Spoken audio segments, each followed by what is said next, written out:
policing the police every single day. You get the whole thing. Say hi, Andy. I'm recording you. All right, you get the whole thing. Right? I got you. Ocean City cops are not people. Yes, they are. You know what's really criminal? What's that? Those knee-high socks. I know, but that's what the brown shirts wore.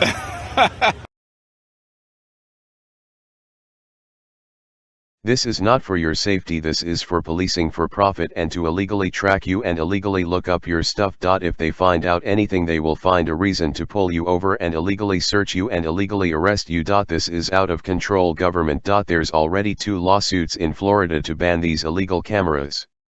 Smile. There may be a red light camera watching you. The word is that Charlotte County Sheriff Bill Prummell is interested in red light cameras for intersections that have traffic lights. Such a proposal was mentioned in a summary of a recent public meeting and verified in my subsequent discussion with a county commissioner. The reason reportedly given by the sheriff was that there is a shortage of traffic deputies. I imagine that the income generated would be a secondary, but perhaps alluring incentive, for the ever cash-hungry bureaucracy.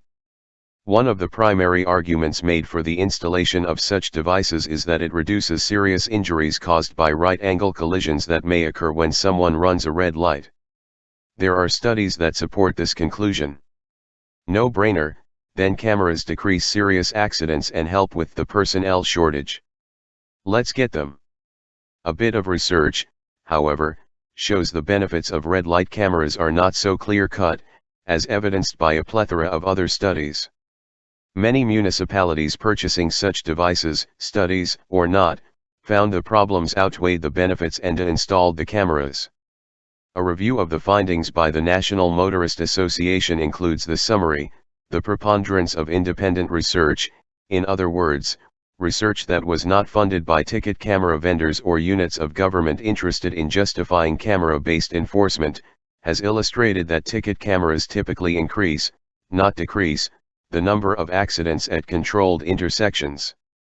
The studies cited include those by various universities, the Institute of Transportation Engineers, Canada's Ministry of Transportation, Florida Public Health Review, and more.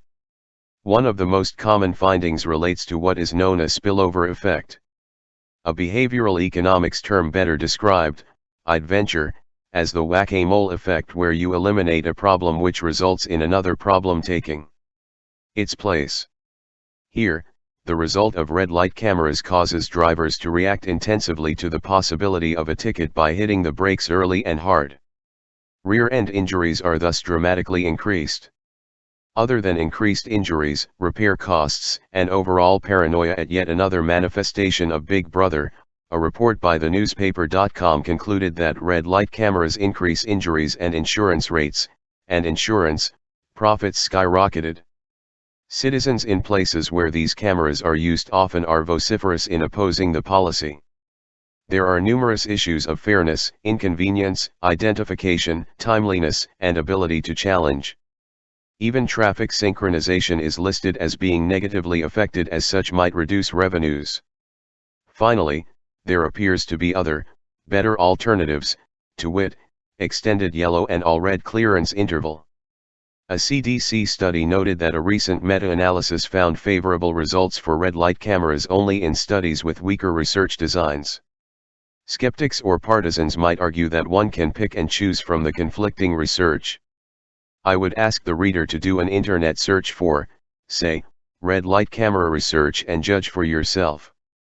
As far as the shortage of traffic officers, I note that the Florida statutes allow for the use of limited-duty officers, generally paid less than full-duty officers or unpaid volunteers, who complete training for traffic investigations or enforcement. Mike Moses is a Charlotte County curmudgeon. He can be contacted at cccormudgeons@gmail.com. Mike Moses. Curmudgeon Corner. Copyright Suncoast Media Group, Inc.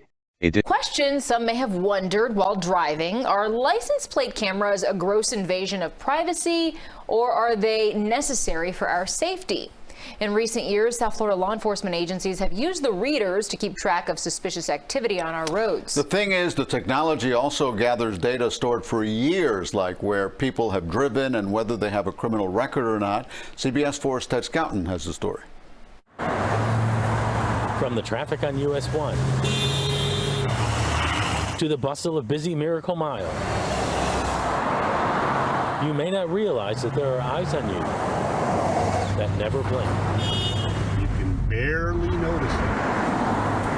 There is this pole here, and kind of obscured by the trees, there are the 3 cameras up there. When Raul Moss drives around his hometown of Coral Gables, he knows he's being watched and recorded. These cameras operate 24 hours a day, 7 days a week, 365 days a year, day or night, doesn't matter. He's talking about the ALPR, or automatic license plate recognition cameras. There are 14 stationary, 3 portable, and 2 mounted in patrol cars in Coral Gables. I don't have any criminal background, any criminal records, but yet the government knows where I am, where I go, what I do, who I hang out with, who I talk to, who my doctor is. Moss is suing. He said in the first 2 years of operation, the ALPR snapped nearly 400 images of his tag. There are hundreds more now. He's troubled that those images are stored for 3 years. I am very concerned that that information is not being safeguarded properly. The only persons that see this information is the police department. Police Chief Ed Hudak said guardrails are in place. Nobody in my department can just unilaterally start following somebody through the ALPR camera system. It's one, it doesn't align itself to do that. Plus, we have safeguards in play when the system is looked at in a historical nature. Here's where all the cameras are monitored in the Criminal Intelligence Center. We're seeing only the CCTV cameras. The ALPR system is off limits to us and nearly everyone else. It has to be about a case. There has to be a sign off to that where somebody is asked to do it. Chief Hudak says since the system was installed in 2017, there have been 280 requests to look at images, and it's helped them solve numerous crimes. So we've solved carjackings, burglaries, missing persons, robberies, bank burglaries through our camera system. That's both camera and the ALPR system. This lawsuit is about an American citizen's right to privacy in his hometown. Moss's attorney is with the New Civil Liberties Alliance. He calls this warrantless surveillance and a constitutional violation. Citizens have a right to privacy to the history of their movements, and it's the extended recording of the tracking of their movement that violates the expectation of privacy with respect to that history of movement. We checked to see where these license plate readers are used in South Florida. In Miami-Dade, everywhere on the map that's shaded in green is where they are used in some way. There are just a few small communities where they're not. You can see them here on the map in red. In Broward, pretty much the same thing. The county has license plate readers including all of the large cities. Then you have 5 smaller communities that don't use them. You can see them here also in red. It gives you a good indication that when you're driving, chances are there are eyes on you. Ted Scouten, CBS 4 News Tonight.